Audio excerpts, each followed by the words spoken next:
Good evening, Cougars, and welcome. I'm Ashley Casasola. And I'm Ameera Khichi. Tonight, we'll be covering the latest top news. We have a great show that you won't want to miss. Stick with us here at CoogTV.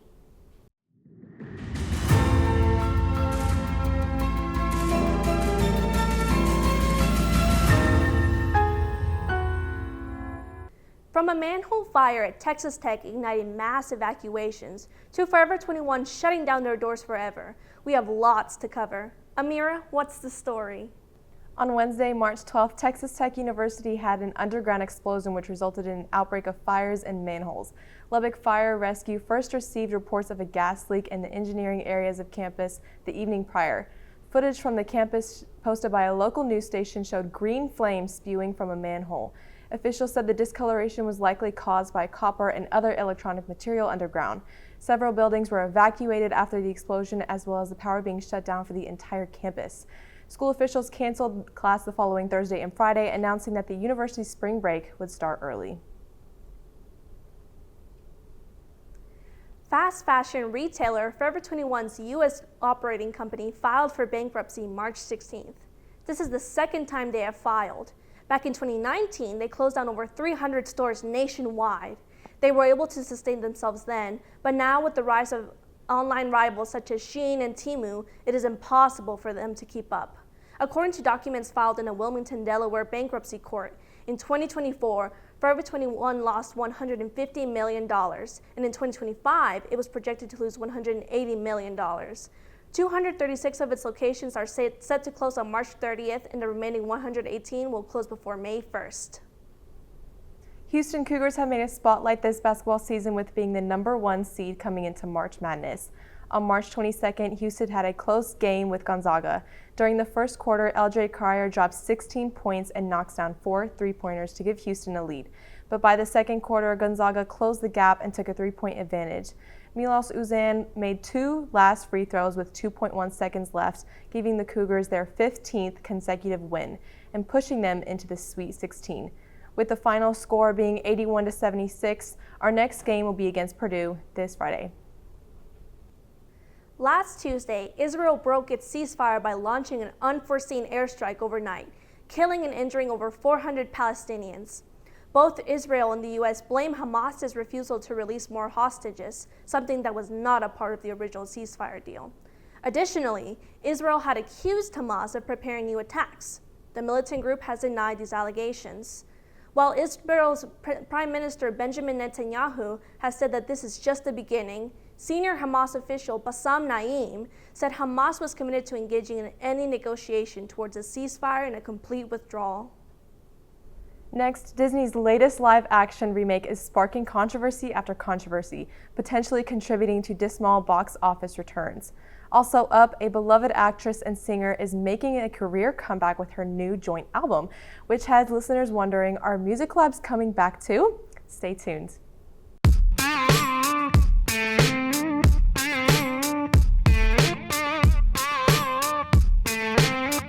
Frontier Fiesta is a 3-day Western themed festival.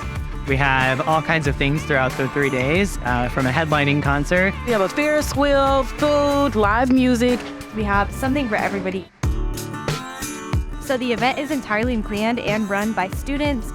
Its focus is to really promote inclusion on campus and have a great time, as well as just really celebrate what it means to be a UH Cougar. It's not only for us students, but it's also for faculty, alumni, and the greater Houston community. Frontier Fiesta is the longest standing programming tradition at the University of Houston. It started in 1939, and then by the 1960s it was called the greatest college show on earth by Life magazine. It really came to fruition in its current form in 1991. There's a lot of things that stay the same year over year, and sometimes we make some really big changes. Frontier Fiesta has been important to me since I was in college. I was on the board as a chair. Years later, with Houston Tents and Events, we're the vendor that handles all the tents and infrastructure and tables and chairs. It is my way of still feeling involved with something. Now my focus and my goal is to try to take it to the next step, using Houston Tents and Events as a catalyst to improve the experience. It takes a lot of dedication and hard work. On site, we have to carry a lot of things from the student center back to here. We also build a lot of murals and repaint murals. What I was most looking forward to for Fiesta was the variety shows. They've always been my favorite part, and the energy is always insane in the tent. I'm definitely excited for Juicy J. I think the thing you're really looking forward to most this weekend is working with the students. They've put a lot of time, energy, and effort into this, and I'm really excited to see the look on their faces when it all pays off. They should be really proud of the work that they've done this year. This event is a staple for University of Houston. It brings all the student body together. It brings alumni back for the cook-off portion. It is something that students are going to want to be a part of for a long time and ensure that it stays around and continues to flourish for many decades to come. I believe in tradition. Keeping this going and being a part of something is definitely important, making something happen for all of us.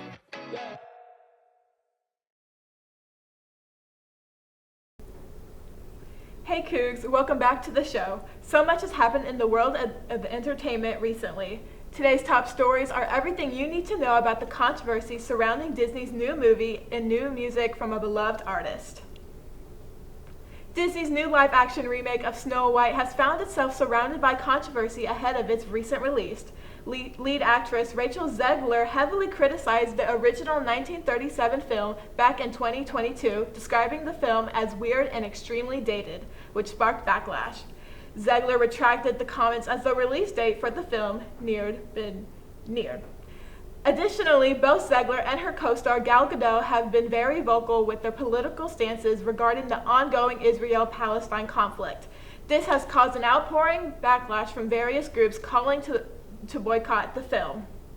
The film's reputation has suffered due to these controversies. In other entertainment news, Selena Gomez has released her first album in 5 years with her fiancé, Benny Blanco. The newly engaged couple released their joint album, I Said I Love You First, on March 21st. The album is comprised of 14 that were a mix of 4 previously released singles and 10 singles new.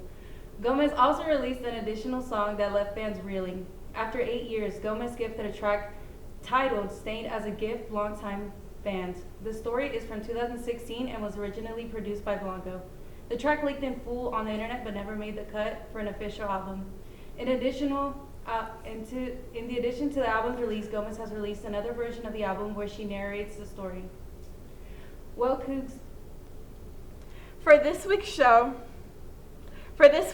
we are going to be talking about some of the most anticipated upcoming movie releases of 2025, while also trying to recreate a painting chosen by our entertainment showrunner, Luci.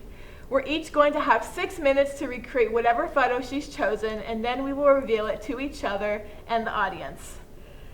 So, how are we feeling, guys? Scared. yeah, I'm scared, but I think I got it. Okay, let's see the photo. So for me, I'm the best drawer and painter of UH. I am known for graffitiing different types of symbols and fun little doodads on buildings. So what pieces have you made that you feel need to be shown to light? I have a huge, Lucero is a terrible painter. Okay, we have our photo, guys. You ready? Okay. Okay. Let's show it to the audience. Okay, Miss Peppa Pig, our queen. Mm-hmm. Okay, let's take. Congratulations to her mom because she is pregnant. Yes, Peppa Oh, wow. Pig's mom is pregnant. Okay. I think it's a boy. Might be a girl. I don't know. Okay, we're going to Wait, close now this. it's okay. Okay, now we have to draw it from memory. And then, Okay, and as we draw, we are going to talk about some of the movies that are going to be released this year. First, I think we should talk about the infamous Minecraft movie. Wow. So, how are we feeling? Have we seen the trailer? What are our thoughts? Okay, I love playing Minecraft, but I feel like the movie is gonna be a little bit weird. I feel like I like the cast and I like everybody that's in it, but the villagers really scare me. Yes, I've played the game growing up, and as soon as I saw the teaser trailer for this Minecraft movie, I was really disappointed, to say the least. I mean, I don't know how it's going to turn out, but I have to go see it no matter what because my brother wants to watch it. Are you not a huge Jack Black fan?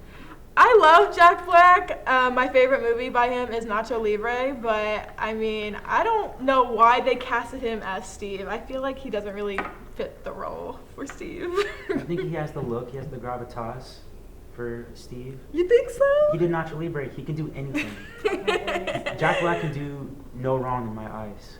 He could do terrible things, and I'm still going to support him because he did Nacho Libre. Wow. You must love Jack Black. He's a Latinx king. What can I say? Okay, next movie we should talk about. Let's talk about the new Jurassic World movie. I feel like there's too many dinosaur movies, Jurassic World Park, whatever you want to call it. I mean, I will say Jonathan Bailey, the actor in this movie, I love him. I saw him in Wicked, and I'm kind of excited for this film. What about y'all?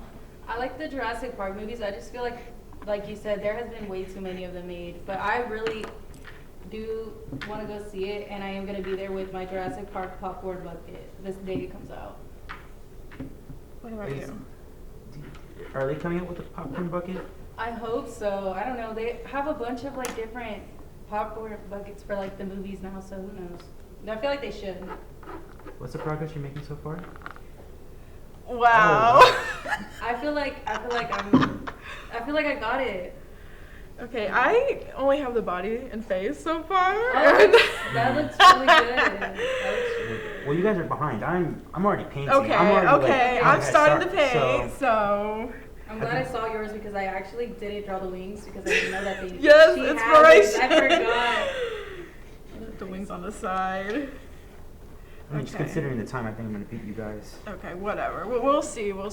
But yeah, for the Jurassic World trailer, I'm looking forward to it. I'm a huge Scarlett Johansson fan. I mean, she can do no wrong in my eyes. Yeah, same. No celebrity can do wrong in my eyes, so I'm looking forward to it. I don't like dinosaurs. I'm more of a cats kind of guy. Okay. So if there was like a movie of a park with cats. Imagine Jurassic Cats. Are you looking at mine? Okay. But yeah, Jurassic World seems nice. Yeah. I'm looking forward to that part where they're like in the ocean. I think that could be fun. Yeah. I agree. Yeah. Next, we should talk about Lilo and Stitch, the live action. Now, I love Lilo and Stitch. That was one of my first favorite Disney movies when I first started watching Disney. And it looks promising. I mean, the CGI of Stitch, it doesn't look bad. I'm really excited. It looks very cute, very cuddly. Yes. He looks cute, but also like he looks like he has like rabies, and that's what I'm into. Okay. That's okay. I also want to mention in the trailer, because I know you said you haven't seen Lilo and Stitch, Yeah, right? I haven't. There is a scene Blasphemy. where what's his name? We were just talking about it. Pleakley, yes. In the trailer, they turned them into humans, like little humans. I know. I was looking forward to the wig, wigs, the dresses. like where's Drag Pleakley? Like Exactly. where is he? Mm-hmm. Isaac Weekly. It's really disappointing. I know. Okay, next movie, Avatar 3, Fire and Ash. I've seen the first two Avatars. I believe they're really good movies. I don't know if I'm going to be watching the newest one. I feel like part 2 just didn't really, it wasn't as good as part 1. I don't know, what y'all think? I love Avatar. I've watched each of the movies at least twice, and I feel like if I were to go watch it, I would want to be like at the end of the movie because they're so long too. I feel like at the end of the movies, I feel like I am part of Avatar. Like I am Avatar too. I really love those movies, and I don't know. I like at one point at my grown age of 19 years old, I wanted an Avatar themed bedroom, and I still do. It's just really expensive, but one day I will have an Avatar themed bedroom. Isn't Avatar like based on like Pandora. genocide and stuff? So you want a bedroom? Oh. No, Genocide I just want to be crazy. tall and blue. It's like the Smurfs, but taller. Okay, let's give ourselves like 10 more seconds before we show the audience really? our paintings. Okay. Okay, let's count down. I 10, think mine won. 9, 8, 7, 6, 5, 4, 3, 2, 1. Okay. Okay. You Paint show versus yours them. Dang, that's Okay. Let's show the audience first. Okay. I feel like I Okay. did really good. I forgot about the eyes for a second, but I think DJ kind of won. I think It's I a killed pig. it. Well, It's not a I horse. mean- Look at the snout. Look at the snout. I love it. I It's love it. abstract. I love it. Okay. All right, Cougs, that is all we have today regarding movies, music, and all things entertainment. Next, we have a rainy week ahead of us, so get those umbrellas ready. Here's an exclusive report on this week's weather with our CoogTV News meteorologist, Marlene Salinas. Hey Cougs, I hope you all had a great spring break. I know I did. Now for my people who probably don't really enjoy the rain, as you can see, these coming days, you might not be having your favorite days, but for the people who do love the rain, I have some good news for you. Now, before we get to the rainy days, for Wednesday, we are still going to be seeing some partly sunny day, and we are going to be having a temperature of 85. So we'll be still in those warm temperatures, but our colder temperatures at night, our lowest temperature will be in the 60s. So that sounds like a good night. Now, for our rainy days, we are expected to see those on Thursday and Friday. Thursday, we are seeing a 50% chance of probability for rain, and Friday, a 70% chance. Now, this is going to be coming with the possibility of thunderstorms, so we should be on the lookout for that. Now, for the weekend, we're going back to those sunny, partly sunny and cloudy days, but for our probability of rain, we are still probably going to be seeing that. It should just be scattered showers throughout the city, and it'll be at a 20% chance of probability for both Saturday and Sunday. Now for our temperatures the rest of the week, I think some days we are still going to be seeing those 80s, but we are going to be seeing some 70s, high 70s, sorry. And then for our lowest temperatures, we are staying pretty much in the 60s throughout. So that's pretty good. And for our map, as you can see for our radar, for the rain, on Thursday, we are going to be seeing our map stay blue and green. So that means that the rain will be pretty light rain. It won't be so heavy as compared to Friday, whereas you can see it's very red and yellow. And that's why we're also seeing those lightning symbols, because of the probability of those thunderstorms. But for Saturday, as you can see, we're going back to that light rain because our map is showing, again, a little bit of green and blue. But that's all for this week, Cougs. See y'all next time. Thank you, Marlene, for the weather updates in our ET show for their artistry and media reporting. Next, we're going to hear from Bautista, our CoogTV News sport analyst, about this month's news with our beloved Houston Astros Formula One racing and in-depth analysis into March Madness. The thing about UH is, it isn't just one thing. It's about that early morning hustle and staying up late. It's creating sustainable energy and conserving your own. It's solving the nursing shortage and creating a fentanyl vaccine. It's high tech and low key. It's about making it to the big stage and the big dance. UH is all this and more. This is UH. Good evening. I am Bautista, your sports analyst for CoogTV News. Our first story revolves around college basketball, as the University of Houston Cougars have advanced to their 6th straight Sweet 16 after beating SIU Edwardsville and the Gonzaga Bulldogs. That first game against Southern Illinois University of Edwardsville was a blowout win for the Houston Cougars, as they beat Edwardsville 78-40. While the score may dictate that the offense was the highlight, it was actually our defensive efforts that pushed us to beat Edwardsville, as we forced 13 turnovers, including 5 blocks. The game against Gonzaga was a slugfest, to say the least, as we beat them only 81-76, following a 30-point explosion by LJ Cryer. Cryer has been the highlight of the Houston Cougars offense and is being instrumental in our pursuit of a national championship. Moving to baseball, the Houston Astros look to face the New York Mets at the newly renamed Daikin Park on Thursday. The Houston Astros have had a tumultuous offseason, including the absence of Kyle Tucker and Alex Bregman, 2 players which have been staples of the team for years. In their absence, many are questioning whether the Houston Astros can return to their dominance of the American League, and without them, it does seem like the trend is going downward for the team. However, Many hopes are up considering that our first matchup will be against arguably the biggest heavyweights in the National League with the New York Mets and Juan Soto. Our final story today revolves around Formula One. The Chinese Grand Prix was won by Oscar Piastri, and he was followed close by his teammate Lando Norris at McLaren. The podium was rounded out by George Russell in the Mercedes.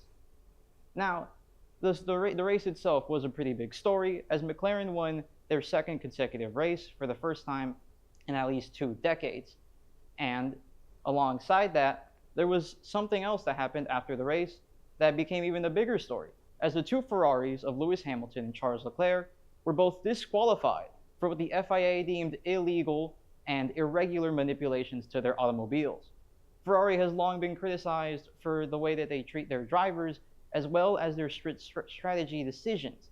So this only piles on to the issues that Ferrari has faced for a very long time. Regarding the Formula One race, Lando Norris still leads the Drivers' Championship, and McLaren has started to pull away in the Constructors. Back to you, Ashley. Thank you for watching. I'm Ashley Casasola. And I'm Ameera Khichi. Tune in to our show next Friday for all the top stories and updates you'll need. And stay up to date by visiting our website, www.CoogTV.com, and following our social media, CoogTV. Good night.